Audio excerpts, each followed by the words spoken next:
രാജ്യം കോവിഡ് ഭീതിയിൽ വീണ്ടും എത്തിയിരിക്കുകയാണ് എന്ന് പറഞ്ഞുകൊണ്ടാണ് നമ്മൾ നിൽക്കുന്നത്. ഒപ്പം തന്നെ സംസ്ഥാനവും അതേ ആശങ്ക പങ്കിടുകയാണ്, അതേ ജാഗ്രത പങ്കിടുകയാണ് സംസ്ഥാനവും.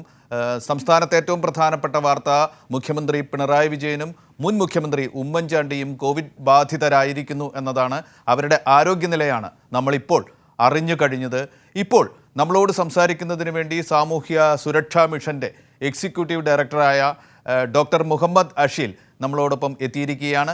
ആധികാരികമായി കോവിഡിനെ കുറിച്ച് വിലയിരുത്തുന്നതിന് വേണ്ടി, കോവിഡ് നില, സംസ്ഥാനത്തിൻ്റെ കോവിഡ് നില നമ്മളെ അറിയിക്കുന്നതിന് വേണ്ടി, പുലർത്തേണ്ട കോവിഡ് ജാഗ്രത ഒന്നുകൂടി ഊട്ടി ഉറപ്പിക്കേണ്ടതിന് വേണ്ടി അഷീൽ നമ്മളോടൊപ്പം എത്തിയിരിക്കുകയാണ്. Good morning doctor Asheel. Good morning. താങ്കളുടെ പശ്ചാത്തലം കണ്ടിട്ട് താങ്കൾ ഇപ്പോൾ താങ്കളുടെ തൊഴിൽ കസേരയിലാണ് എന്ന് തോന്നുന്നു, അങ്ങനെയാണോ? ഞാൻ ഓഫീസിലാണ്, എൻ്റെ ഓഫീസിലാണ്. വളരെ നല്ല കാര്യം. ജനങ്ങൾ ശ്രദ്ധിക്കട്ടെ.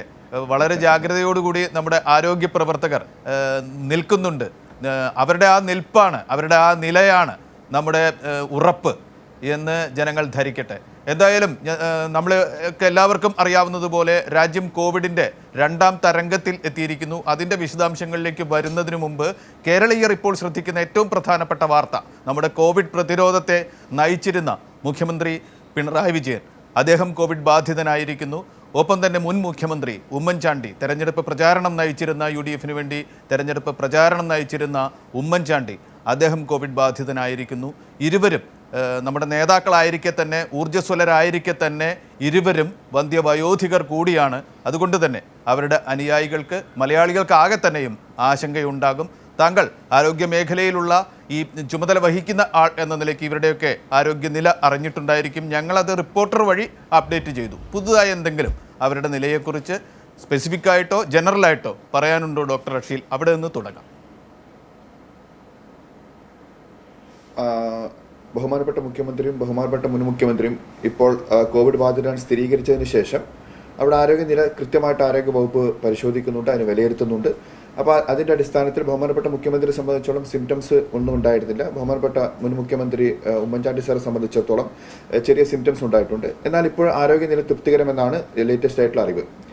അപ്പം ഇതാണ് നമ്മുടെ മുമ്പിലുള്ളത്. നമ്മൾ ആലോചിക്കേണ്ടത് വെച്ച് കഴിഞ്ഞാൽ, പക്ഷേ ഈ ചിലർക്കുണ്ടാവുന്ന ഒരു സംശയം എന്ന് പറഞ്ഞു കഴിഞ്ഞാൽ, ബഹുമാനപ്പെട്ട മുഖ്യമന്ത്രി വാക്സിൻ എടുത്തതാണ്. വാക്സിൻ എടുത്തതിന് ശേഷവും എന്തുകൊണ്ടാണ് കോവിഡ് വന്നതെന്നുള്ളത്, അത് ഫസ്റ്റ് ഡോസ് വാക്സിനാണ് എടുത്തത്. ഒന്നാമത് വാക്സിനേഷൻസ് എന്ന് പറയുന്നത് കോവിഡ് പൂർണ്ണമായിട്ട് ഇല്ലാതാക്കുക അല്ലെങ്കിൽ വരുന്നതിനെ പൂർണ്ണമായും പ്രിവെൻറ്റ് ചെയ്യുകയല്ല ചെയ്യുന്നത്. എന്നാൽ വാക്സിനേഷൻ എന്താ ചെയ്യുന്നത് പറഞ്ഞു കഴിഞ്ഞാൽ, കോവിഡ് വന്ന് കോവിഡ് ഉണ്ടാവാനുള്ള സാധ്യത വളരെ കുറക്കുന്നു. അഥവാ കോവിഡ് ഉണ്ടായിക്കഴിഞ്ഞാൽ ഗുരുതരമായ രോഗമുണ്ടാവാനുള്ള സാധ്യത വളരെ വളരെ വളരെ കുറക്കുന്നു. മരണം പൂർണ്ണമായും കുറക്കുന്നു എന്നുള്ളതാണ്. അതാണ് നമ്മൾ ശ്രദ്ധിക്കേണ്ടത്. അപ്പോൾ അതുകൊണ്ട് നമ്മൾ നിലവിലുള്ള സാഹചര്യത്തിൽ ഒരു ആശങ്കയ്ക്ക് വകയില്ല എന്ന് തന്നെ വേണമെങ്കിൽ പറയാം. കുറച്ച് ദിവസങ്ങൾക്ക് ശേഷം ബഹുമാനപ്പെട്ട മുഖ്യമന്ത്രിയും ബഹുമാനപ്പെട്ട മുൻ മുഖ്യമന്ത്രിയും പൂർണ്ണ ആരോഗ്യവാനായി തിരിച്ചു വരും എന്ന് തന്നെയാണ് നമ്മൾ പ്രതീക്ഷിക്കുന്നത്. ഡോക്ടർ അഷീൽ, നമുക്ക് അതിനുവേണ്ടി ആ നേതാക്കൾ വീണ്ടും കർമ്മോത്സുകരാകുന്നതിന് വേണ്ടി, ആ ദിവസങ്ങൾക്ക് വേണ്ടി നമുക്ക് കാത്തിരിക്കാം. ഒപ്പം തന്നെ നമ്മളിപ്പോൾ ചർച്ച ചെയ്യുന്ന വാർത്ത, ഇതിൻ്റെ മറ്റൊരു തരംഗം, കോവിഡ് ബാധയുടെ മറ്റൊരു തരംഗം രാജ്യത്തെ കീഴ്പ്പെടുത്തിയിരിക്കുകയാണ്.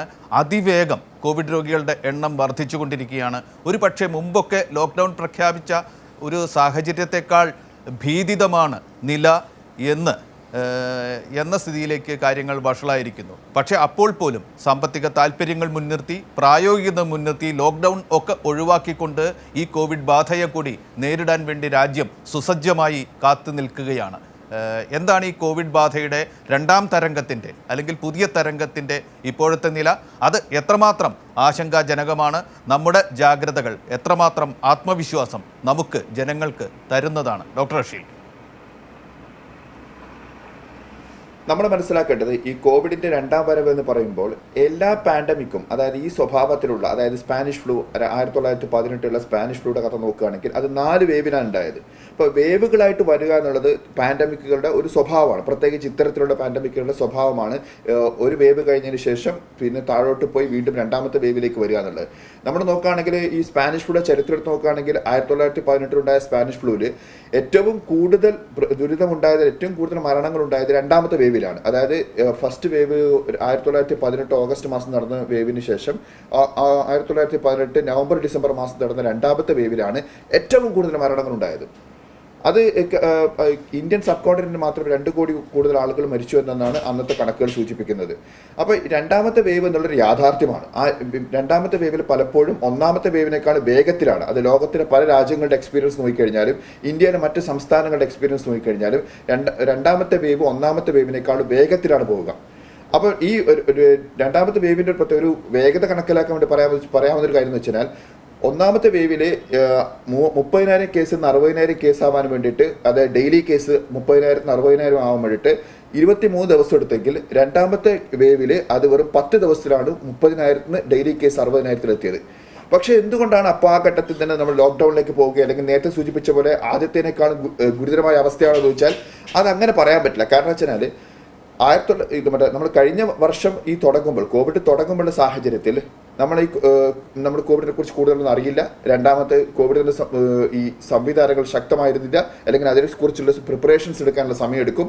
നമ്മൾ ഈ എപ്പോഴും ഒരു കോവിഡിനെ ഏതൊരു പാൻഡമിക്കിനും ഡീൽ ചെയ്യുമ്പോൾ 3 ഘട്ടമുണ്ട്. 3 ഘട്ടം എന്ന് പറയുമ്പോൾ ഫസ്റ്റ് ഘട്ടം അല്ലെങ്കിൽ ഫസ്റ്റ് സ്റ്റേജ് എന്ന് പറയുന്നതാണ് സ്റ്റേജ് ഓഫ് കളക്റ്റീവ് സാക്രിഫൈസ്. അതായത് ഒരു രോഗം വരുന്നു, ആ രോഗത്തെക്കുറിച്ച് നമുക്കറിയില്ല, അതിനുള്ള സംവിധാനങ്ങൾ തയ്യാറല്ല എന്ന് പറയുമ്പോൾ ഈ മറ്റെല്ലാ മേഖലകളും അടച്ചുപൂട്ടിക്കൊണ്ട് ഈ രോഗത്തിനെ പ്രിവെൻറ്റ് ചെയ്യാൻ വേണ്ടിയിട്ട്, അതിനെ നിയന്ത്രിക്കാൻ വേണ്ടി പരിശ്രമിക്കുന്നു. അവിടെയാണ് നമ്മൾ ഗതാഗതം അടക്കുന്നു, സംവിധാനങ്ങൾ അടക്കുന്നു, സ്കൂളുകൾ അടക്കുന്നു, എല്ലാം അടച്ച് സമ്പൂർണ്ണ ലോക്ക്ഡൗൺ എടുത്തിട്ട് ആ ലോക്ക്ഡൗണിൽ ചെയ്യുന്നത് എന്താ വെച്ചാൽ, ഒന്ന് നമ്മളെ സ്വയം പ്രിപ്പയർ ചെയ്യാനുള്ള, ആരോഗ്യ സംവിധാനങ്ങളെ പ്രിപ്പയർ ചെയ്യാനുള്ള, മറ്റ് സംവിധാനങ്ങൾ പ്രിപ്പയർ ചെയ്യാനുള്ള സമയമെടുക്കുക എന്നുള്ളതാണ് ലോക്ക്ഡൗൺ നമുക്ക് നൽകുന്ന ഒരു സമയം.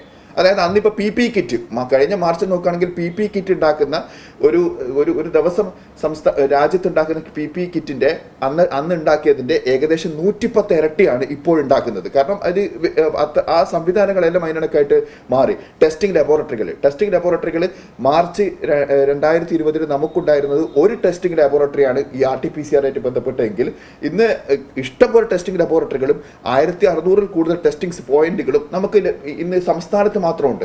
അപ്പോൾ അതുകൊണ്ട് ആ സിറ്റുവേഷനാണ് ഈ സിറ്റുവേഷൻ എന്ന് പറയാൻ പറ്റില്ല. അതുപോലെ ആശുപത്രി സൗകര്യങ്ങൾ, നമ്മുടെ ഇപ്പോൾ കേരളത്തിലെ സിറ്റുവേഷൻ മാത്രം എടുക്കുകയാണെങ്കിൽ അന്നുള്ള വെന്റിലേറ്റേഴ്സിനേക്കാളും 2.5 ഇരട്ടി വെന്റിലേറ്റേഴ്സ് ഇപ്പോൾ നമുക്കുണ്ട്. അന്നുള്ള ICU സംവിധാനങ്ങളെക്കാളും 60% ICU ബെഡുകൾ നമുക്ക് അധികമായിട്ടുണ്ട്. അപ്പോൾ നോക്കുമ്പോൾ നമുക്ക് ആവശ്യത്തിനുള്ള സംവിധാനങ്ങൾ ഒരുക്കാനുള്ള സമയമാണ് ആദ്യ ലോക്ക്ഡൗണിൽ കിട്ടുക. അപ്പോൾ പിന്നെ രണ്ടാമത്തെ ഘട്ടം, അല്ലെങ്കിൽ ആദ്യം കളക്റ്റീവ് സാക്രിഫൈസ് എന്ന് പറയുന്നു, രണ്ടാമത്തെ ഘട്ടം എന്ന് പറയുന്നത് നമ്മുടെ ലിവിങ് വിത്ത് ദ വൈറസ്, അതായത് വൈറസിനോടൊപ്പം ജീവിക്കുക. ഈ വൈറസിനോടൊപ്പം ജീവിക്കുമ്പോൾ നമ്മൾ ടൈട്രേറ്റ് ചെയ്യുന്ന കാര്യം ജീവിതവും ജീവനോപാധികളും ആരോഗ്യ സംവിധാനങ്ങളുടെ കപ്പാസിറ്റിയുമാണ്. അപ്പം ജീവൻ രക്ഷിക്കാൻ ഏറ്റവും പ്രധാനപ്പെട്ട കാര്യം, അതേസമയം ജീവനോപാധികൾ അനുവദിക്കുന്നു, ആരോഗ്യ സംവിധാനങ്ങളുടെ കപ്പാസിറ്റിയെ അതുപോലെ വർദ്ധിപ്പിക്കുന്നു. ഈ ആരോഗ്യ സംവിധാനങ്ങളുടെ കപ്പാസിറ്റി ഒരിക്കലും ഈ ജീവനോപാധികൾ അനുവദിക്കുമ്പോൾ ഉണ്ടാകുന്ന കേസുകളുടെ എണ്ണം നമ്മുടെ ആരോഗ്യ സംവിധാന കപ്പാസിറ്റിയെ മറികടക്കാൻ പാടില്ല. അങ്ങനെ മറികടന്നാൽ നമ്മൾ ജീവനോപാധികൾ പിടിച്ചു വെക്കുകയും ലോക്ക്ഡൗണും ക്ലസ്റ്റർ കണ്ടെയ്ൻമെന്റ് സ്ട്രാറ്റജിയും ഒക്കെ കൊണ്ടുവരികയും ചെയ്യും. കാരണം ജീവനാണ് ഏറ്റവും പ്രധാനപ്പെട്ട കാര്യം. ഈ ഒരു ടൈട്രേഷൻ, ഇന്റലിജന്റ് ടൈട്രേഷനാണ് കേരളം ചെയ്തത്. അതുകൊണ്ട് തന്നെ കേരള മാതൃക വളരെയധികം അപ്രീഷിയേറ്റ് ചെയ്യപ്പെടുന്നു. സാമൂഹ്യ നീതിയിൽ അധിഷ്ഠിതമായിട്ട് ആ സംവിധാനങ്ങൾ ചെയ്തു എന്നുള്ളത്. ഇനി ഇപ്പം നമ്മൾ ജീവിക്കുമ്പോൾ ഇപ്പോൾ മൂന്നാമത്തെ ഘട്ടത്തിൽ എന്താ, നമ്മുടെ കയ്യിൽ ഒരു വാക്സിൻ കൂടി ലഭ്യമാണ്. അതായത് ഫസ്റ്റ് ഘട്ടം എന്ന് പറയുന്നത് stage of collective sacrifice, second ഘട്ടം എന്ന് പറയുന്നത് stage of living with the virus, മൂന്നാമത്തെ പറയുന്നത് stage of conquering the virus. അതായത് വൈറസിനെ തിരിച്ച് നമുക്ക് അങ്ങോട്ട് ആക്രമിക്കാനുള്ള സാധനം നമ്മുടെ കയ്യിലുണ്ട്, അതായത് വാക്സിൻസ് ഉണ്ട്. ഇപ്പം ഈ ഘട്ടത്തിൽ നിൽക്കുമ്പോൾ മാർച്ച് 2020 രീതിയിലല്ല ഇന്നുള്ളത്. ഇന്ന് നമുക്ക് ആരോഗ്യ സംവിധാനങ്ങൾ വളരെ ശാക്തീകരിക്കപ്പെട്ടിട്ടുണ്ട്, നമ്മുടെ സംവിധാനങ്ങളെല്ലാം വിപുലീകരിക്കപ്പെട്ടിട്ടുണ്ട്. പക്ഷെ അപ്പോഴും നമ്മൾ നിയന്ത്രണങ്ങൾ പാലിക്കേണ്ടതുണ്ട്.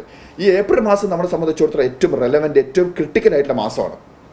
കാരണം നമ്മൾ ഒന്നാമത്തെ വേവ്, കേരളത്തിൽ ഒന്നാമത്തെ വേവിനെ പരമാവധി വൈകിക്കാൻ സാധിച്ചതുകൊണ്ട്, ഫസ്റ്റ് നമ്മളെടുത്തത് ഡിലേയിങ് ദ പീക്ക് എന്ന സ്ട്രാറ്റജി എടുത്തതുകൊണ്ട് മറ്റ് സംസ്ഥാനങ്ങളെല്ലാം ഓഗസ്റ്റ് സെപ്റ്റംബർ മാസത്തോടെ പീക്ക് ചെയ്ത് പോയെങ്കിൽ നമ്മളതിനെ പീക്ക് ഡിലേ ചെയ്യിച്ചതുകൊണ്ട് ഉണ്ടായ അഡ്വാൻറ്റേജ് എന്ന് പറഞ്ഞാൽ നമ്മുടെ ഒന്നാമത്തെ വേവ് താഴോട്ട് വരാൻ വേണ്ടി ഫെബ്രുവരി മാസത്തോടു കൂടിയാണ് നമ്മൾ താഴോട്ട് വരുന്നത്. മാർച്ച് മാസമാണ് പിന്നെ കാര്യമായിട്ട് താഴോട്ട് വരുന്നത്. ഒരു ഘട്ടത്തിൽ നമ്മൾ TPR 3% ഡെയിലി കേസസ് 1000 അടുത്തും എത്തുന്ന സാഹചര്യം ഉണ്ടായി. അതാണ് നമുക്ക് താഴെ വന്നിരിക്കുന്ന സിറ്റുവേഷൻ. ഇനി പക്ഷെ മറ്റ് സംസ്ഥാനങ്ങൾക്കും രാജ്യങ്ങൾക്കും കിട്ടിയ ആനുകൂല്യം എന്ന് പറയുന്നത് ഒന്നാമത്തെ വേവ് രണ്ടാമത്തെ വേവ് തമ്മിൽ കുറച്ചധികം സമയം ഉണ്ടായിരുന്നു. 2-3 മാസം ലഭിച്ചിരുന്നു. പക്ഷേ നമ്മൾ ഇലക്ഷൻ്റെ സമയത്തൊക്കെ ഉണ്ടാകുമ്പോൾ അഡീഷണൽ ആയിട്ട് ഇൻട്രാക്ഷൻ അല്ലെങ്കിൽ കൂടുതലായിട്ടുള്ള അൺപ്രൊട്ടക്റ്റഡ് ആയിട്ട് ഇൻട്രാക്ഷൻ സ്വാഭാവികമായിട്ടും നമ്മൾ രണ്ടാമത്തെ വേവിലേക്ക് പോകുന്നത് കുറച്ച് നേരത്തെയാക്കും.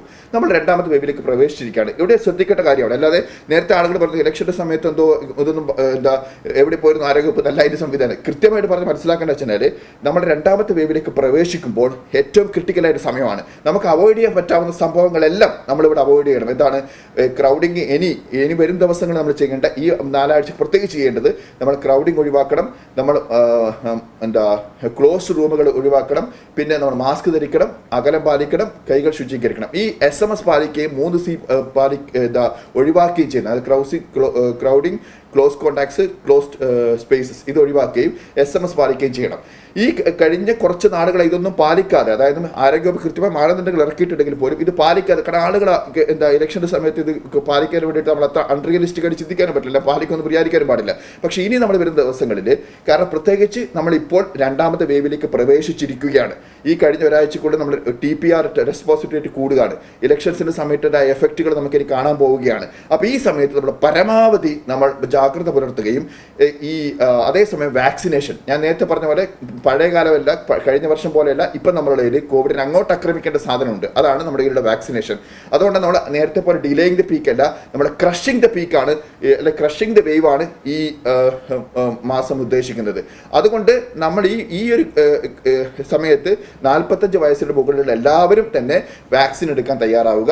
എല്ലാവരും തന്നെ വാക്സിൻ കോവിൻ സോഫ്റ്റ്വെയറിൽ അപ്ഡേറ്റ് അവരെ അപ്ലോഡ് ചെയ്യുക, അവരുടെ ഡീറ്റെയിൽസ് അപ്ലോഡ് ചെയ്യുക, ടൈം എടുക്കുക, വാക്സിനേറ്റ് ചെയ്യുക, ഈ മാസം തന്നെ വാക്സിനേറ്റ് ചെയ്യുക.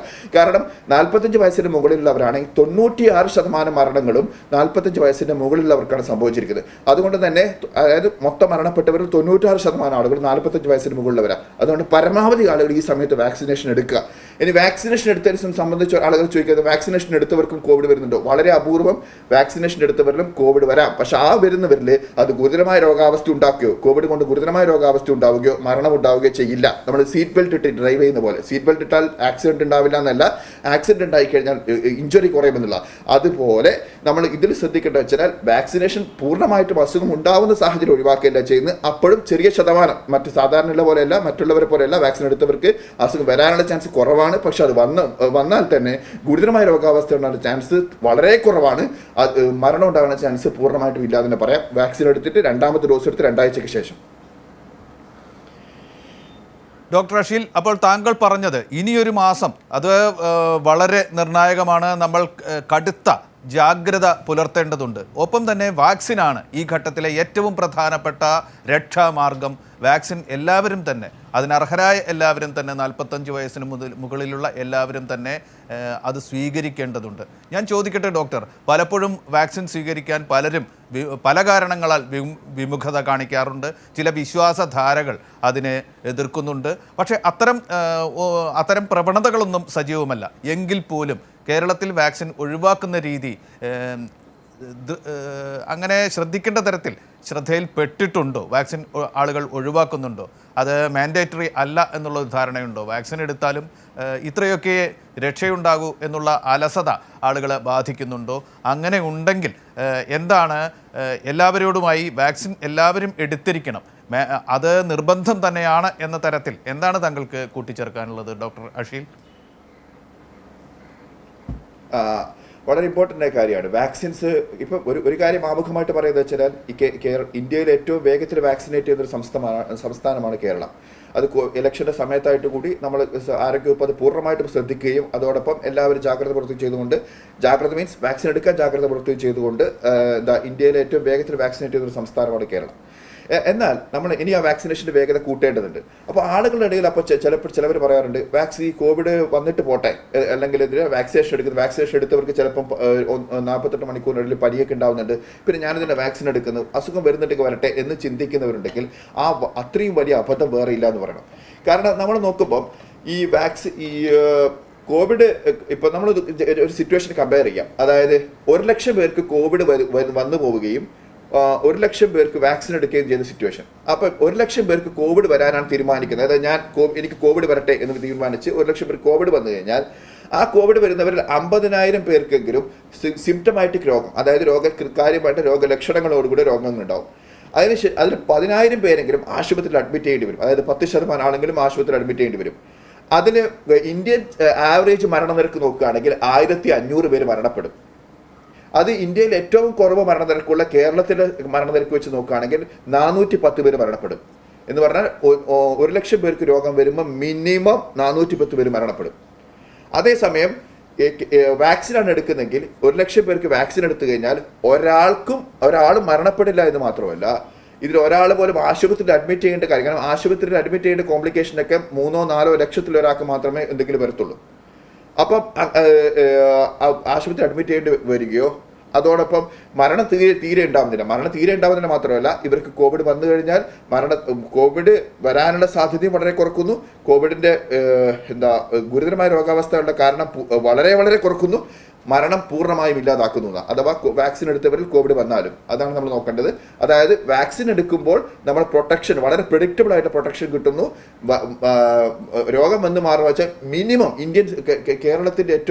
ഇന്ത്യയിൽ ഏറ്റവും കുറവ് മരണനിരക്കുള്ള കേരളത്തിന്റെ മരണനിരക്ക് വെച്ച് നോക്കുകയാണെങ്കിൽ പോലും 1,00,000 പേർക്ക് കോവിഡ് വന്നു കഴിഞ്ഞാൽ അത് 410 പേരെങ്കിലും മരണപ്പെടുമെന്നുള്ള ഇതിന്റെ ഗൗരവം മനസ്സിലാക്കണമെങ്കിൽ ഈ 410 പേര് മരണപ്പെടുമ്പോഴും അതിൽ എത്രയോ ഇരട്ടി ആളുകൾക്ക് പിന്നീടുള്ള പോസ്റ്റ് കോവിഡ് സിൻഡ്രോം ഉണ്ടാവാൻ സാധ്യതയുണ്ട് രോഗം വന്നു മാറുകയാണെങ്കിൽ.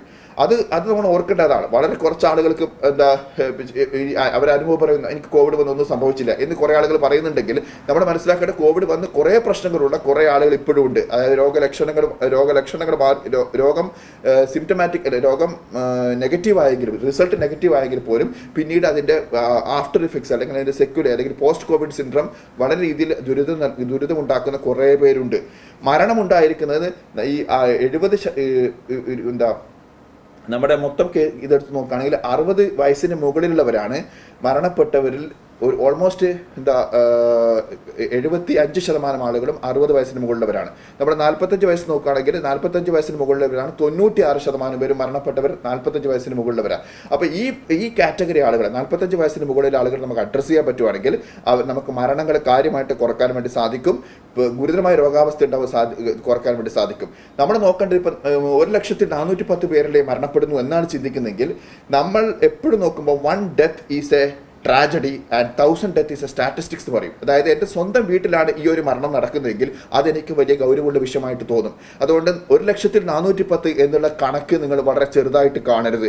അതേസമയം വാക്സിൻ എടുത്താൽ ആരും മരണപ്പെടുന്നില്ലെന്ന് മാത്രമല്ല അവർക്ക് സംരക്ഷണം ലഭിക്കുകയാണ്. രോഗവ്യാപനത്തിന് റേറ്റ് കുറയുകയാണ്. നമ്മൾ ഗുരുതരമായ രോഗാവസ്ഥ ഉണ്ടാകുന്ന സാഹചര്യങ്ങൾ കുറയുകയാണ്. മരണങ്ങൾ പൂർണ്ണമായും കുറയുകയാണ്. അതുകൊണ്ട് നമ്മൾ ഓർക്കേണ്ട വെച്ചാൽ വാക്സിൻസ് ഏറ്റവും ഇമ്പോർട്ടൻ്റ് ആയിട്ട് പബ്ലിക് ഹെൽത്ത് ടൂളാണ്. ഈ ഒരു മാസം നമ്മൾ കൃത്യമായി വാക്സിനേറ്റ് സാധിച്ചു കഴിഞ്ഞാൽ നമുക്ക് രോഗമുണ്ടാവുന്ന ആളുകളുടെ എണ്ണം കുറക്കാൻ വേണ്ടി സാധിക്കും. ഗുരുതരമായ രോഗാവസ്ഥ വളരെ കുറക്കാൻ വേണ്ടി സാധിക്കും. മരണങ്ങൾ പൂർണ്ണമായിട്ട് കുറക്കാൻ വേണ്ടി സാധിക്കും. അതുകൊണ്ട് ഈ ഒരു മാസം അനാവശ്യമായിട്ടുള്ള ആശങ്കകൾ ഒഴിവാക്കി വെക്കുക. കാരണം ഇന്ത്യയിൽ ഇപ്പം കേരളത്തിൽ തന്നെ 40 ലക്ഷത്തിൽ കൂടുതൽ ആളുകൾ വാക്സിനേറ്റ് ചെയ്തു. ഈ 40 ലക്ഷത്തിൽ കൂടുതലായി വാക്സിനേറ്റ് ചെയ്തു. ഗുരുതരമായ രോഗാവസ്ഥകൾ എന്തെങ്കിലും നിങ്ങളുടെ ശ്രദ്ധയിൽപ്പെട്ടിട്ടുണ്ടോ? അതൊന്ന് ജസ്റ്റ് ഒന്ന് ആലോചിച്ച് നോക്കുക. വാക്സിൻ എടുത്തവരിൽ എന്താണ് പ്രശ്നങ്ങൾ കണ്ടിട്ടുള്ളത്? 2 ദിവസം ഉണ്ടാകുന്ന പനിയാണോ? ആ പനി എന്ന് പറയുന്നത് ഒരു സൈഡ് എഫക്റ്റ് എന്ന് കരുതേണ്ടതില്ല. അതായത് നമുക്ക് വാക്സിൻ എടുത്തതിന് ശേഷം 48 മണിക്കൂറിൽ ചിലവർക്ക് പനി വരാം. ആ പനി വരുന്നത് നമ്മുടെ ശരീരം വാക്സിനോട് പ്രതികരിക്കുന്നതാണ്. അത് നമുക്ക് കുട്ടികളുടെ വാക്സിൻ എടുത്താലും അറിയാം, DPT വാക്സിൻ എടുത്താലും ചില പനി വരും. അത് നല്ല ലക്ഷണമായിട്ടാണ് കാണേണ്ടത്. അതേസമയം പനി ഉണ്ടായിട്ടില്ല അതുകൊണ്ട് ഇഫക്റ്റ് ഇല്ല എന്നല്ല അർത്ഥം വെക്കുന്നത്. ചിലവരിൽ പനി വരും. ആ പനി ഉണ്ടാവുന്നത് നമ്മുടെ പനി അല്ലെങ്കിൽ കുളിര് ഉണ്ടാവുക, ചിലവർക്ക് ശരീരവേദന ഉണ്ടാകും. അതുണ്ടാവും നമ്മുടെ ശരീരം വാക്സിനോട് നന്നായി റെസ്പോണ്ട് ചെയ്യുന്നു എന്നുള്ളതിന് തെളിവ് മാത്രമാണ്. അതിൽ കൂടുതലായിട്ട് നമ്മളതിനെ സൈഡ് എഫക്റ്റ് ആയിട്ട് കാണേണ്ടതില്ല എന്നുള്ള. എനിക്ക് പനി ഉണ്ടായിട്ടുണ്ട്, കുറേ ആളുകൾക്ക് പനി ഉണ്ടായിട്ടുണ്ട് വാക്സിൻ എടുത്തതിന് ശേഷം. അത് ഒരു സൈഡ് എഫക്റ്റ് ആയിട്ട് കാണേണ്ടതില്ല.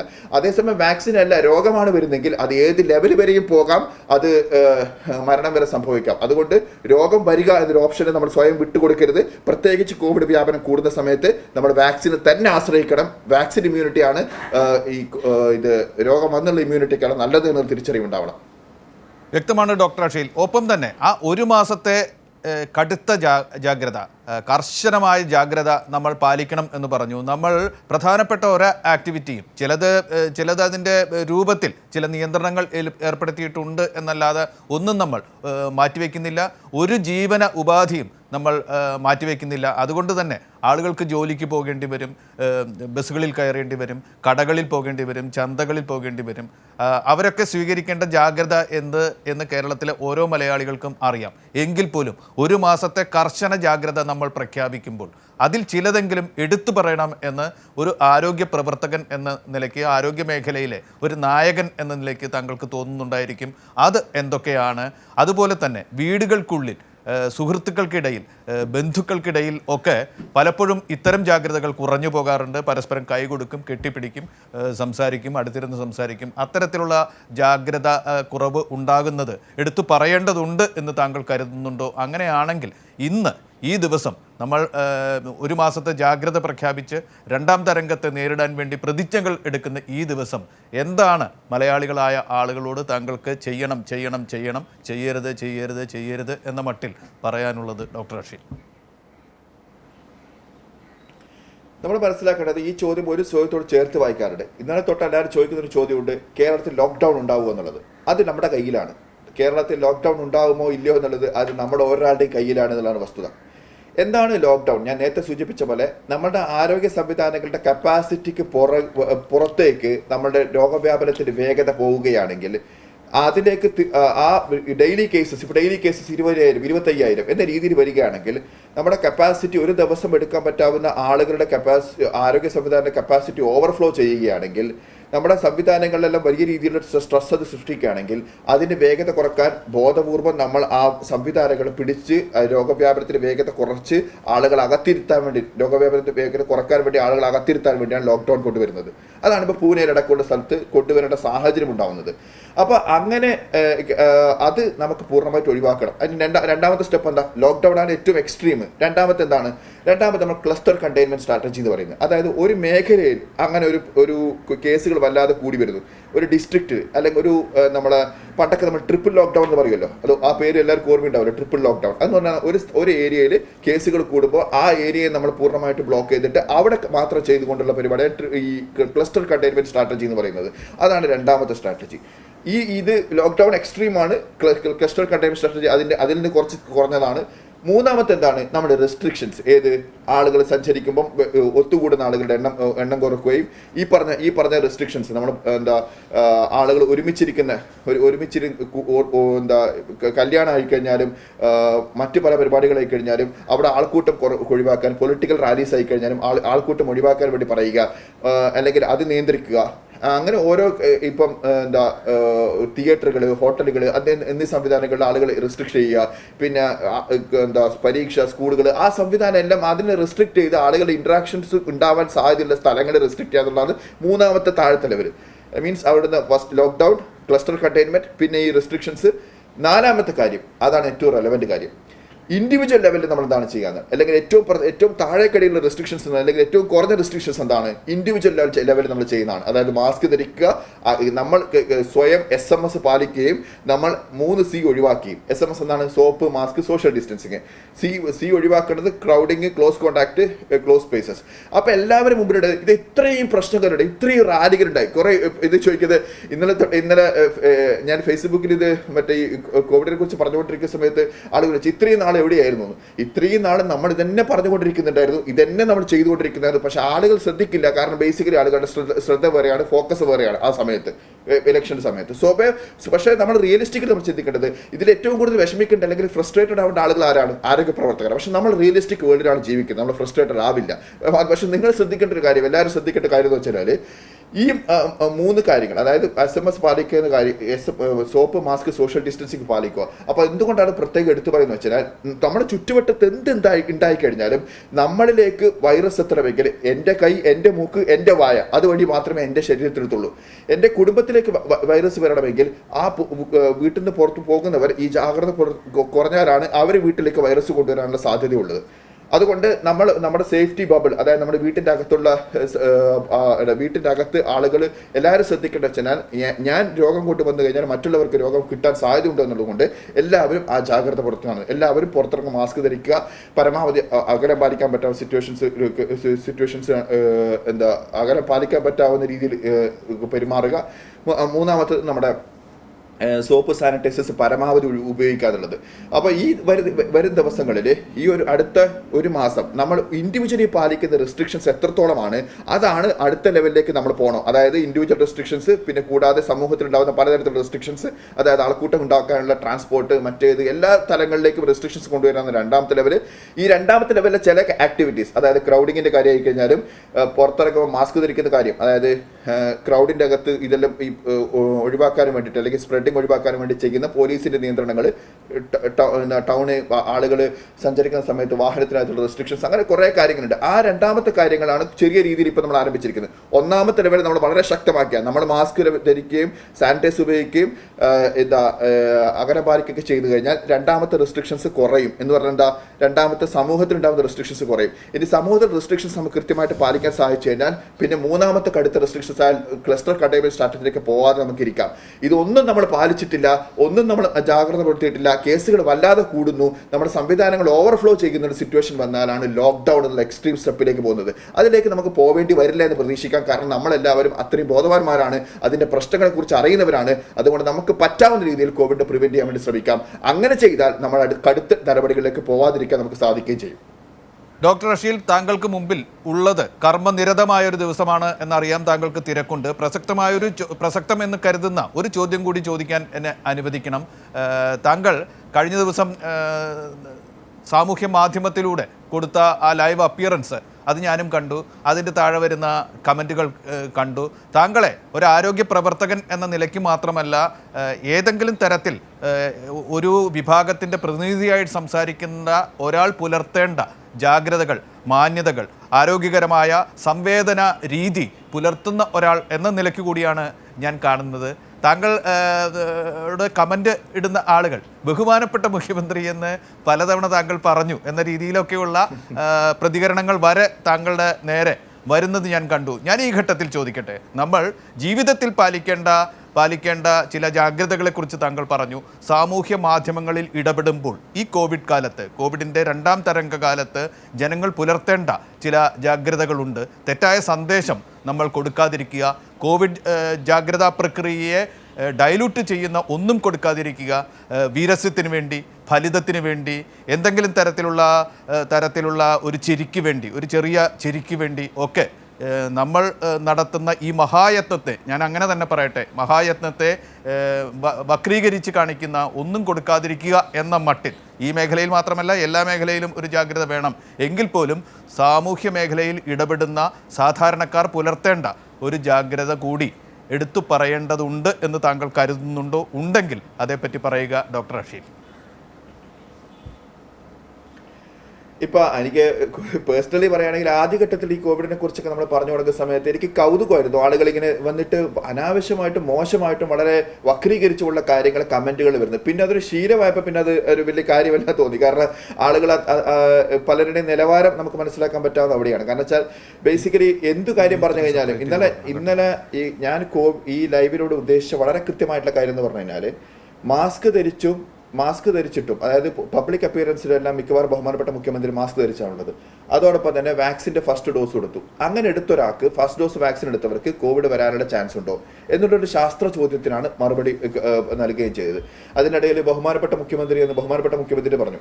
ആളുകൾ ചിലവർ ജി എന്നാണ് ഉദ്ദേശിക്കുക, മുഖ്യമന്ത്രി ജി എന്ന് പറയുന്നവരുണ്ടാവാം. ബഹുമാനപ്പെട്ട എന്നുള്ളത് നമ്മൾ സ്വതവേ പറയുന്ന ഒരു ഇതാണ്. അപ്പോൾ ബഹുമാനപ്പെട്ട മുഖ്യമന്ത്രി എന്ന് 3-4 വട്ടം ആവർത്തിച്ചു എന്നുള്ള ബഹുമാനം തീർച്ചയായിട്ടും ഉള്ളത് കൊണ്ട് തന്നെയാണ് ബഹുമാനപ്പെട്ട മുഖ്യമന്ത്രി തന്നെയാണ് പറയുന്നത്. അതിലൊരു സംശയമൊന്നും അതിൻ്റെ അകത്തില്ല.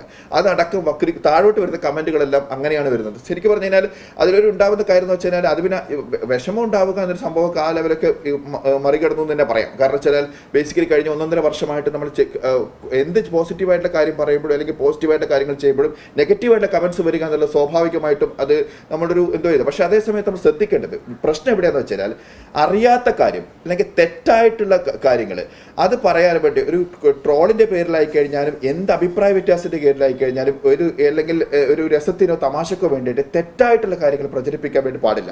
നമ്മൾ പാലിക്കില്ല, കോവിഡ് രാഷ്ട്രീയക്കാർക്ക് ഇത് ബാധകം അല്ലെങ്കിൽ ഞാൻ പാലിക്കില്ല എന്ന രീതിയിലേക്കുള്ള പ്രഖ്യാപനങ്ങളൊക്കെ നടക്കുമ്പോൾ നമ്മൾ എന്താണ് ഇവിടെ ചെയ്യുന്നത്? കോവിഡ് കാലത്തിനകത്ത് ആരോടും മത്സരിക്കാൻ വേണ്ടിയല്ല ഉള്ളത്.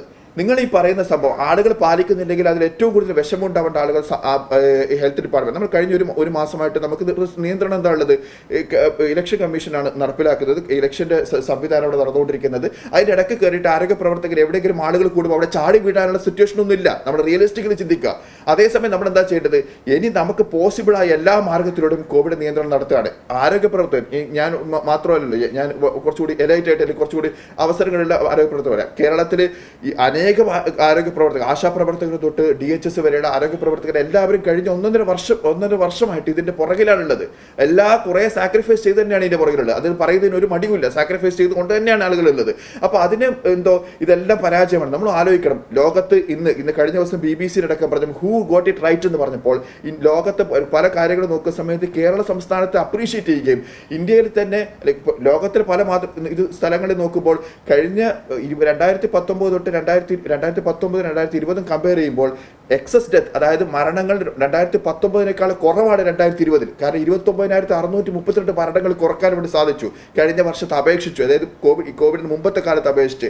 അങ്ങനെ എക്സസ് ഡെത്ത് അനാലിസിസിലും സീറോ പ്രിവലൻസ് സ്റ്റഡിയിലേക്കും പുറത്തുള്ള എല്ലാ ഏജൻസികളും നടത്തിയ പഠനങ്ങൾ വെച്ച് നോക്കുമ്പോൾ കേരളം വളരെ മുന്നിട്ടാണ് നിൽക്കുന്നത്. അതുകൊണ്ട് ആരോഗ്യ സംവിധാനങ്ങളുടെ വർക്കിനെ കുറച്ച് കാണിക്കും, അല്ലെങ്കിൽ ഇതെല്ലാം ഒരു തട്ടിപ്പാട് എന്ന രീതിയിൽ കാക്കാൻ വേണ്ടി തികച്ചും അജ്ഞത നിറഞ്ഞിട്ടുള്ള വളരെ പക പോലെയുള്ള ഒരു കമന്റുകൾ ഇടാതിരിക്കുക, അല്ലെങ്കിൽ അങ്ങനെ അത്തരത്തിലുള്ള കമന്റുകൾ എൻ്റെ ഫേസ്ബുക്കിൽ ഇടുമെന്നുള്ള ചോദ്യമല്ല. അത്തരമുള്ള കാര്യങ്ങൾ പ്രചരിപ്പിക്കുന്ന ഒരു കുഴപ്പമെന്ന് പറഞ്ഞാൽ ആളുകൾക്ക് ഒരു ഡിസ്ട്രസ്റ്റ് അല്ലെങ്കിൽ സംവിധാനങ്ങളോട് ഒരു വിശ്വാസക്കുറവുണ്ടാവുകയും ഈ മൊത്തം കോവിഡ് ഇല്ലാത്തൊരു സംഭവമാണ് ഒരു തെറ്റിദ്ധാരണ ഉണ്ടാവാൻ സാധ്യതയുണ്ട്. അത് ആളുകളുടെ ജീവൻ എടുക്കാൻ സാധ്യതയുണ്ട് എന്ന് ഓർക്കുക. അത് നിങ്ങളുടെയും വേണ്ടപ്പെട്ടവരുടെ ജീവന് പോകാൻ സാധ്യതയുണ്ടെന്ന് ഓർക്കുക. എല്ലാ പ്രവർത്തനങ്ങളും എല്ലാ കാര്യങ്ങളും ചെയ്ത് ആൾക്കൂട്ടം ഉണ്ടാക്കി എല്ലാ പ്രശ്നങ്ങളും ഉണ്ടാക്കിയതിന് ശേഷം ഫേസ്ബുക്കിൽ വന്നിട്ട് ഇതൊക്കെ തട്ടിപ്പാട് എന്ന രീതിയിൽ പറയുമ്പോൾ ഇതൊരു മനസ്സിലാക്കേണ്ട കാര്യം വെച്ചാൽ അത്രയേറെ തെറ്റിദ്ധാരണ പടുത്തുന്ന ഈ കാര്യങ്ങൾ പോയി കഴിഞ്ഞാൽ ആളുകൾ വാക്സിൻ എടുത്താൻ മടിച്ചാൽ, ആളുകൾ സാമൂഹിക അകലം പാലിക്കാൻ മടിച്ചാൽ, ആളുകൾ മാസ്ക് ധരിക്കാൻ മടിച്ചാൽ അതുണ്ടാക്കുന്ന ഇഫക്റ്റ് എന്ന് പറഞ്ഞാൽ സ്വന്തം വീട്ടിലേക്കും എത്തും എന്നുള്ള കാര്യം കൃത്യമായിട്ട് ഓർത്തു വെക്കുക. അങ്ങനെ അതുകൊണ്ട് ആരോഗ്യ പ്രവർത്തകരെയും ആരോഗ്യ വകുപ്പിൻ്റെയും ഒരു റിക്വസ്റ്റ് ഉണ്ടെന്ന് പറഞ്ഞു കഴിഞ്ഞാൽ അറിയുന്ന കാര്യത്തെക്കുറിച്ച് മാത്രം നിങ്ങൾ കമന്റ് ചെയ്യുക, അല്ലെങ്കിൽ അത്തരം കാര്യങ്ങൾ മാത്രം പ്രചരിപ്പിക്കുക. ഫേസ്ബുക്കിലും വാട്സാപ്പിലും വരുന്ന ഒരു നെഗറ്റീവായിട്ടൊരു സാധനം ഉണ്ടെങ്കിൽ അതിനാണ് പെട്ടെന്ന് കിട്ടുക. ഒരാൾ വാക്സിൻ ഫലപ്രദമല്ല എന്നൊരാൾ പറഞ്ഞാൽ അതിനിട്ടുന്ന റീച്ച് വളരെ കൂടുതലാണ്. അതിൻ്റെ ശാസ്ത്രത്തെക്കുറിച്ച് ഒന്നും ആരും അന്വേഷിക്കില്ല എന്നുള്ള. എന്നാൽ അതിനെക്കുറിച്ച് ശാസ്ത്രീയമായി പറയുമ്പോൾ അതിനെ അവഹേളിക്കാൻ വേണ്ടി ശ്രമിക്കുന്നത് അത് കുറക്കുക എന്നുള്ളതാണ് എല്ലാവരോടും വളരെ വിനയപുരസരം അഭ്യർത്ഥിക്കാനുള്ളത്. ശാസ്ത്രം പറയുക, ശരിയായ കാര്യങ്ങൾ പറയുക, ഒരുമിച്ചുള്ള പോരാട്ടത്തിൽ ഒരുമിച്ച് നിൽക്കുക എന്നുള്ളൊരു വിനീതമായ റിക്വസ്റ്റാണ് ആരോഗ്യ പ്രവർത്തകരുടെ രീതിയിൽ വെക്കാനുള്ളത്. മറ്റെല്ലാ കാര്യങ്ങളും നമുക്ക് പിന്നീട് ആരോഗ്യമാണ് ഏറ്റവും പ്രധാനപ്പെട്ട കാര്യം. ജീവന്റെ അവസ്ഥ നമ്മൾ മനസ്സിലാക്കേണ്ട വെച്ചാൽ ഞാൻ നേരത്തെ സൂചിപ്പിച്ച പോലെ സ്വന്തം വീട്ടിലൊരു മരണം ഉണ്ടാകുമ്പോൾ അതിന് കാരണമുണ്ടായ കാര്യങ്ങളിൽ നമ്മളുടെ ഒരു തമാശ ഉണ്ടാവരുത് എന്നുള്ളത് കാര്യം ഓർക്കണം. ഞാൻ എപ്പോൾ പറഞ്ഞൊരു തമാശ വല്ലാതെ പ്രചരിച്ചുകൊണ്ട്, അല്ലെങ്കിൽ ഞാനൊരു തമാശയ്ക്ക് വേണ്ടി മാസ്ക് ഒന്നും വേണ്ട, അല്ലെങ്കിൽ ഇതൊന്നും വാക്സിൻ എടുക്കണ്ട എന്ന് സ്വയം ഒരു വാട്സാപ്പ് ഷെയർ ചെയ്യുമ്പോൾ ആ ഷെയർ ചെയ്തതിലൂടെ ഉണ്ടായ ഒരു എഫക്റ്റ് കൊണ്ട് സ്വന്തം വീട്ടിലൊരു മരണം ഉണ്ടാവാതിരിക്കാനെങ്കിലും ആ ജാഗ്രതയെങ്കിലും പുലർത്തണമെന്നുള്ളതാണ് വളരെ വിനീതമായി അഭ്യർത്ഥിക്കാനുള്ളത്. കാരണം ജീവനാണ് ഏറ്റവും പ്രധാനപ്പെട്ട കാര്യം. മറ്റെല്ലാ കാര്യങ്ങളും നേരത്തെ ബഹുമാനപ്പെട്ട മുഖ്യമന്ത്രി ഒരിക്കൽ സൂചിപ്പിച്ച പോലെ മനുഷ്യരുണ്ടായാലല്ലേ മറ്റെല്ലാ കാര്യങ്ങളും ഉള്ളൂ. അതുകൊണ്ട് വളരെ സൂക്ഷ്മമായിട്ട് കാര്യങ്ങളിൽ ഇടപെടാൻ ശ്രദ്ധിക്കുക. നമ്മളൊരു വലിയ പോരാട്ടത്തിലാണ് മാനവരാശി എന്ന രീതിയിൽ. വളരെയധികം നന്ദി ഡോക്ടർ അഷീൽ. അറിവിൻ്റെ ആധികാരികതയോടുകൂടിയാണ് താങ്കൾ സംസാരിച്ചത്. അനുഭവത്തിൻ്റെ ആത്മാർത്ഥതയോടുകൂടിയാണ് താങ്കൾ സംസാരിച്ചത്. ഒരു തിരക്കിട്ട ദിവസത്തിൻ്റെ തുടക്കത്തിലാണ് ഇത്രയും നേരം പ്രേക്ഷകർക്ക് വേണ്ടി ഞങ്ങളുടെ കൂടെ താങ്കൾ എത്തിയത്. വളരെയധികം നന്ദി പറയുന്നു. താങ്കളുടെ നിലപാടുകൾക്ക് ഐക്യദാർഢ്യം, താങ്കളുടെ പ്രവർത്തനത്തിന് എല്ലാ പിന്തുണയും. നമുക്ക് ഒരുമിച്ച് തന്നെ ഈ നിർണായകമായ മാസത്തെയും മറികടക്കാൻ കഴിയും എന്ന ആത്മവിശ്വാസത്തോടെ ഒരിക്കൽ കൂടി നന്ദി പറയുന്നു. വീണ്ടും കാണാം.